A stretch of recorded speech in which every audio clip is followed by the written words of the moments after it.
অসম লোকসেৱা আয়োগৰ তৃতীয় স্থানপ্ৰাপ্ত বিথপী গগৈক সম্বৰ্ধনা।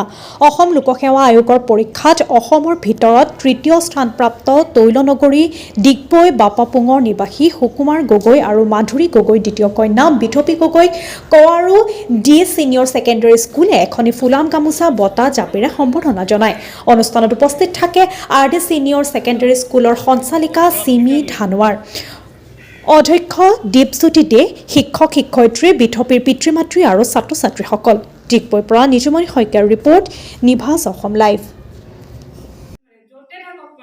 ঠিক আছে, অলপকৈ মানে ৰখা, তুমি কৈ আছো বুলি একদম ধুনীয়াকৈ মানে বুজাই দিয়ে আৰু কথাবিলাক। চ' মই ইমান বেছি ফৰ্মেল নহয় এতিয়া, মানে মই একো প্ৰিপেয়াৰ কৰিও অহা নাই। জাষ্ট মোৰ কি মই কেনেকৈ কি কৰিলোঁ, মোৰ সেই এপ্ৰ'চটো মই ক'ম। যদিও নিজৰ মনৰ প্ৰশ্ন উত্থাপন কৰিছিল, মোৰ এটা প্ৰশ্ন আছে। May I? Thank you. 2014ত মেট্ৰিক, 16ত HS, probably 2020ত PE, 21ত PE, 24ত APSC third topper. Where do you find yourself in 2000? মমি মেম, মানস ছাৰ আৰু বিশ্বজিৎ ছাৰো আছে। মানে লাইক মই ছাৰহঁতকো মানে বহুত সেয়া কৰিছিলোঁ। কিবা প্ৰব্লেম হ'লে মানে মেমহঁতৰ ওচৰলৈ দৌৰোঁ। তাৰপিছত ইংলিছৰ টিচাৰ আছিল মোৰ ৰোজালিন মেম, আৰু চিলিৰ পৰা চিলি ডাউটছ, মানে যিয়ে নহওক মানে এনেকৈ আছিলে, যিটো বস্তু তাই চাই সেইটো বস্তু কমপ্লিট কৰি একদম সৰুৰ পৰাই তাইৰ সেইটো অভ্যাস আছিল। তাই মানে সৰুতে ইমান ডান্সৰ মানে কি বুলি ক'ম, একদম কৰিম বুলি। চ' চাগে 1 year মই মানে এফৰ্টটো দিছোঁ, কিন্তু মেণ্টেল প্ৰিপেৰেশ্যনটো স্কুলৰ টাইমৰ পৰাই মই নিজক প্ৰিপেয়াৰ কৰিছিলোঁ। মই ভাবিছিলোঁ যে মই এইটো লেভেলত যাবই লাগিব বুলি। চ' মানে মই যিমান পাৰোঁ বাহিৰা কিতাপ বহুত বেছি পঢ়িছিলোঁ মই, মানে একাডেমিক্সৰ যোনখিনি কিতাপৰ বাহিৰেও। আৰু মানে কি ক'ম আৰু, আজি এতিয়া যেতিয়া মই ৰাস্তাটো সোমাইছিলোঁ, গোটেই মানে মোৰ ফ্লেশ্ববেকছ আহি আছিল যে আচ্ছা মই এইটো ৰাস্তাৰ পৰাই মই এদিন পাৰ হৈ গৈছিলোঁ।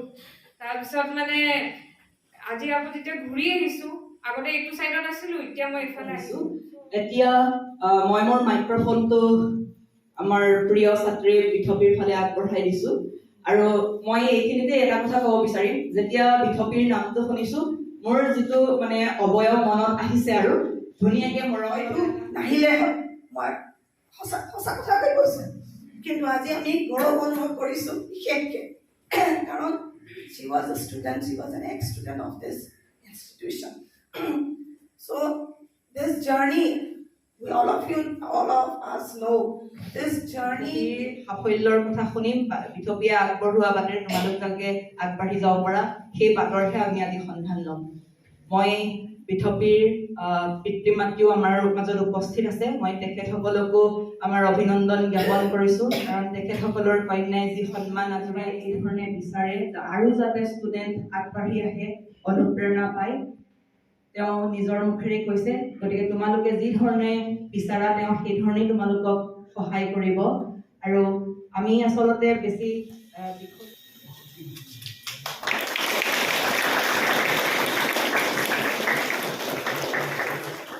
আৰু আমাৰ এগৰাকী ছাত্ৰীয়ে যে এই সাফল্য লাভ কৰিছে, যি সাফল্য আমাৰ বহুতৰে বাবে এক সপোন, আৰু সেই সপোন কিন্তু তেওঁ বাস্তৱত ৰূপায়িত কৰিছে।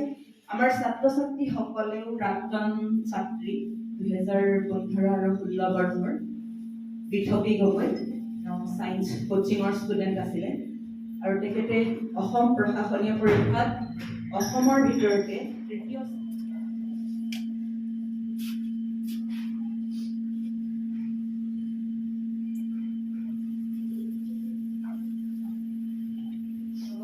আমি এক অন্তৰংগ অনুষ্ঠানৰ সুবিধাও ৰাখিছোঁ। আৰু আমাৰ আজি অনুষ্ঠানটোৰ উদ্দেশ্যই হৈছে আমাৰ ছাত্ৰ ছাত্ৰীসকলক অনুপ্ৰেৰণা যোগোৱা। মই